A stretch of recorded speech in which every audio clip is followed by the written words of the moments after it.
Assalamualaikum warahmatullahi wabarakatuh.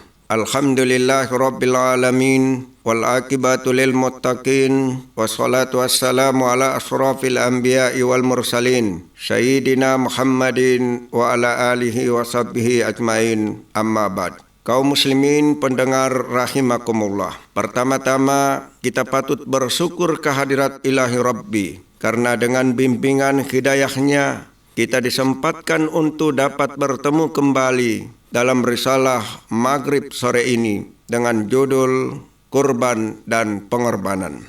Pendengar, berbicara tentang kurban, maka selalu erat kaitannya dengan makna pengorbanan. Namun apakah kita dapat memaknai kata kurban dan pengorbanan tersebut satu persatu dengan benar? Kaum muslimin, kurban adalah kewajiban bagi setiap muslim yang mampu untuk menunjukkan rasa syukurnya terhadap segala nikmat yang telah Allah berikan setiap saat. Sebagai implementasi dari Quran, surat Al-Kautsar, sebagai wujud keimanan terhadap teladan Nabi Ibrahim alaihissalam dan putranya Nabi Ismail alaihissalam. Dalam Al-Quran, Fasholli li rabbika wanhar, kerjakanlah solat karena Tuhanmu semata-mata, dan sembelihlah kurban sebagai tanda bersyukur. Sedangkan pengorbanan, untuk melakukan ini diperlukan sebuah kepekaan hati, keikhlasan yang dalam, dan kesabaran untuk menerima segala konsekuensinya. Kadang pengorbanan diwujudkan dalam bentuk materi, tapi bisa juga dalam bentuk perasaan. Kata pengorbanan banyak dikutip orang dalam konteks untuk meraih keberhasilan atau kesuksesan dalam bidang apapun. Artinya, tiada keberhasilan tanpa pengorbanan. Untuk sukses, orang harus mau berkorban. Harga sebuah kesuksesan adalah pengorbanan. Begitu sering diucapkan.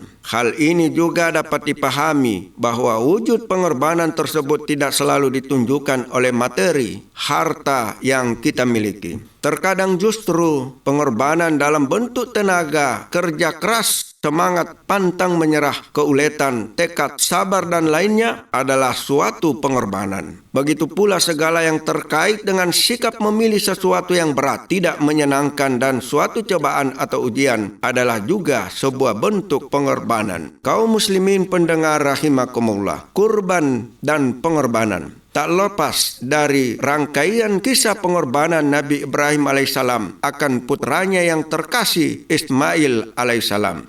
Peristiwa yang terjadi ribuan tahun yang lalu seolah masih terngiang di telinga kaum muslimin manakala Idul Adha datang menghampiri. Peristiwa itu harus dimaknai sebagai pesan simbolik agama yang menunjukkan ketakwaan, keikhlasan, dan kepasrahan seorang Ibrahim pada titah atau perintah Sang Pencipta, dan juga kepatuhan, keredaan, dan kesabaran seorang istri dan seorang anak akan perintah suami dan ayahnya yang lebih mengutamakan kepentingan, kehendak, serta kecintaan dirinya sebagai seorang hamba kepada Tuhannya daripada diri dan keluarganya. Pendengar kaum muslimin, sudahkah kita berkurban sebagaimana yang telah diperintahkan Allah sebagai suatu bukti keutamaan kecintaan hanya kepada Allah? Atau kita terus meremehkan perintah ini dengan dalil belum mampu? Jikalau memang belum mampu atau memiliki uang untuk membeli seekor kambing sebagai kurban, menyembelih sifat keakuan, sudahkah kita berusaha untuk menjual apapun yang kita miliki dan kita cintai, misalnya perhiasan, handphone, dan lain-lain, sebagai wujud pengorbanan dan keseriusan kita dalam memprioritaskan kehendak dan perintah Allah atas kehendak dan keinginan hawa nafsu kita semata? Mari kita renungkan kisah Nabi Ibrahim dan Nabi Ismail, bagaimana pengorbanan yang telah mereka lakukan. Kita pasti diuji, meskipun ujian tersebut tidak seperti yang dialami oleh Nabi Ibrahim.